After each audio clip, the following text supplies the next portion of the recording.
The alien woman entered my room without permission and said, "I will stay with you, now human." The rain tapped lightly against the window of my small outpost room, nestled at the edge of forgotten border zone. I was a human mechanic assigned to maintain relay systems on this desolate planet. A quiet assignment suited for those who did not want to be noticed. I liked it that way. But everything changed one night when I heard the door hiss open on its own. Before I could speak or reach for the tool beside my cot, she stepped in. An alien woman, tall, with skin the color of deep iron and strange shimmering patterns that ran like water over her shoulders. Her eyes locked with mine. I froze. She walked in slowly with no fear and no introduction. And then she said, clearly, "I will stay with you, now human." I blinked once, twice. "Excuse me. You cannot just—" "I can, and I will." She looked around at the small room with its single cot-to-shelf with spare parts and the flickering lamp. "This space is secure and warm. You have food, water, and tools. I will remain." I stood up slowly, not sure whether to feel threatened or confused. "Why?" I asked. She folded her arms, standing like a soldier, or perhaps something more ancient. "Because I have nowhere else to go." She sat on the floor against the wall, her long cloak spreading out like wings. She did not move or speak again that night. In the silence, I watched her as she slept, leaning slightly against the metal wall. Her chest rose and fell slowly, and for the first time I noticed that she was trembling. In the morning, I offered her tea. She accepted with a nod. We did not speak much. Only glances exchanged between sips and silence. Days passed. She stayed. She cleaned parts with me, adjusted wiring, sometimes fixed things without being asked. Efficient, focused, silent, but always near. I finally asked for her name. She did not speak at first. Then finally she said, "My designation was Caliph. I no longer serve them." I nodded. "And I am Jonas. You can stay here if you need to. But why me? Why this room?" "Because you are human, and you are alone," she replied. "So am I.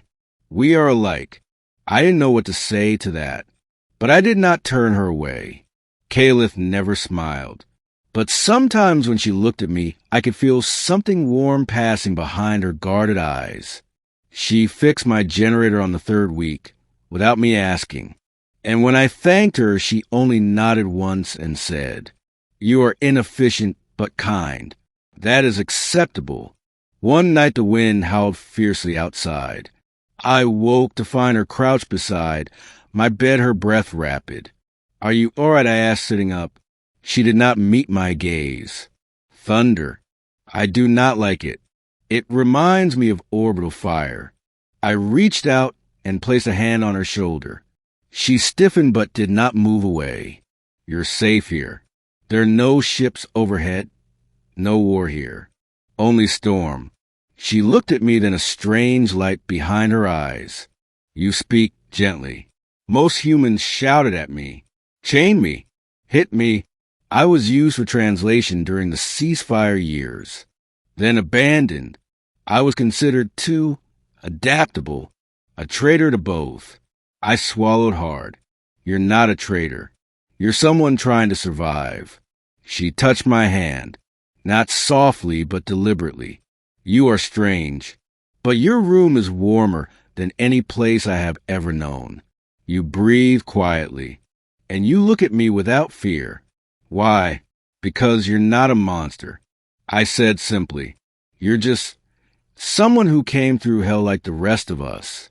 After that, she began sitting closer. She would lean against a wall near my cot, and sometimes fall asleep with her head tilted in my direction. She started asking questions too. "Why do you keep small images in frames? What does your music mean? Why do humans laugh when they're afraid?" I answered all of them, even when I did not fully understand them myself. One morning I woke to find her rearranging my shelves. She was humming very quietly. "Caliph," I said with amusement, What are you doing? Optimizing, she answered without turning. And nesting. Is that not what humans do when they feel safe? I laughed. Yes, it is. She turned, then her expression unreadable. I feel something, not fear, not anger, but something I do not have words for. It happens when you look at me, when you say my name, when you make food and wait for me to join you. I looked at her seriously. It's called comfort, and maybe care, and maybe something deeper.